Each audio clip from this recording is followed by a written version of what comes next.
Hey everyone, here's a video looking at an idea that I took from Joe Diorio's Intervallic Designs book. It's actually just a variation of an exercise in that book that I took and I was able to use for many different things, and I'm going to demonstrate that. So whenever you take an idea from a source and you make it your own, it's really important to figure out how to use it in a multitude of situations.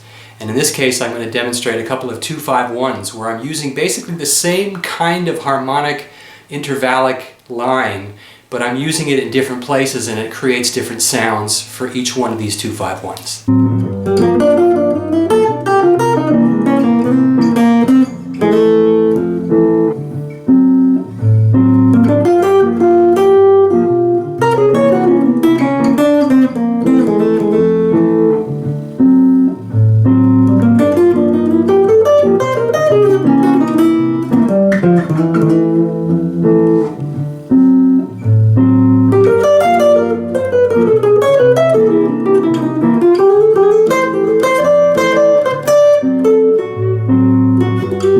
What I got out of Intervallic Designs was just a lot of the fourth ideas that Joe put in that book, which are great. And I developed my own fourth line, which is based on one of his exercises. I don't remember the actual exercise. I'd have to go back to the book to look at it.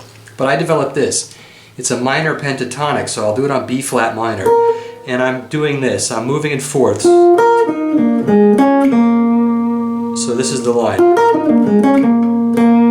And you could pedal on the B flat minor. Works great for, you know, that kind of sound if you're doing sort of a McCoy-Tyner thing. In fact, it sounds a little bit like McCoy, a tune called Passion Dance, and those kinds of fourth ideas that McCoy did. So what I did is, this line is used for a lot of dominant sevens. And by moving it around on the neck, I create different tensions, different alterations. And what I did in the example was, I started with a 2-5-1 in F major. So I started the G minor down here. Then I went to the B flat minor. You can hear the resolution. Here it is again.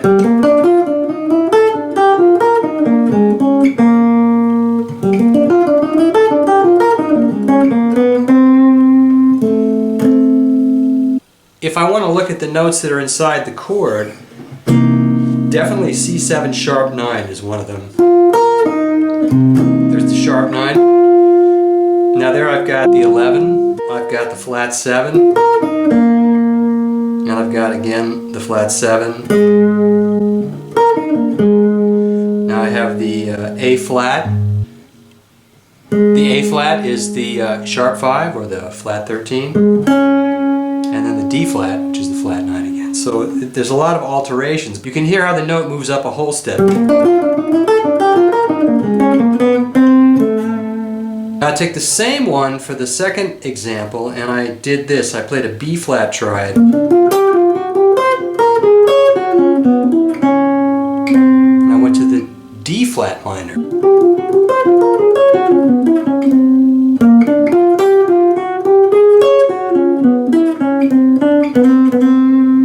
You hear the D flat works well too because it has altered notes as well too. Sharp 5, flat 9. Now we've got the F sharp in there, which is the flat 5 again. So I have, now there is an interesting note because that's the major 7. But the major 7 works well. It's not something that you have to avoid. If you play a series of intervals and notes, and the major 7 is in one of those. Obviously, it's a tone that people would say you want to avoid it over a dominant 7, but it works very well because dialectically, we always have that note in between our flat 7 and our root, and that's dialectic to the 7 chord. So if I'm playing this, that note plays a big role in the dominant 7 before it goes to the F. So you can hear it here.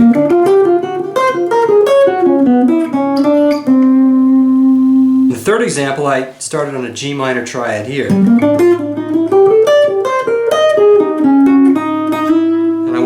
flat minor. An E flat minor, you can hear the C. Again, because there's the flat 7, we've got the E flat now, which is the sharp 9. And now I have the G flat, which again is the flat 5. I have this note here, which is D flat, which is the flat 9. So the same kind of sound as all of these, no matter where I do it. But what I'm listening for is how the line is going to resolve, because when I play those notes are telling me, each one of those notes is telling me what tensions, how loud to play certain notes, which ones have to stand out more than others, and how it's going to resolve back to the 1. And the last one I did was up here with E minor. And there's the major 7, but it sounds nice because I get that nice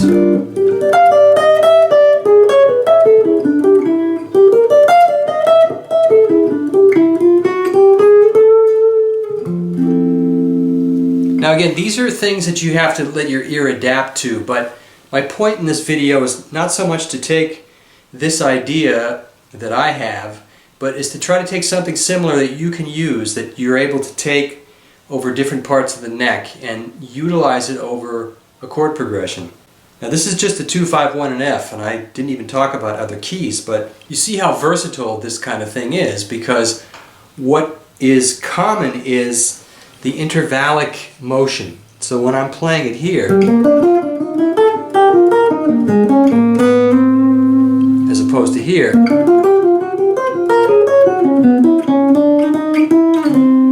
or here,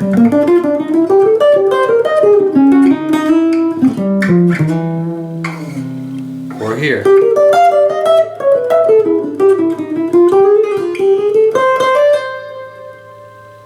That's what I have today. If you have any questions, let me know. Thanks for subscribing. I'll see you soon.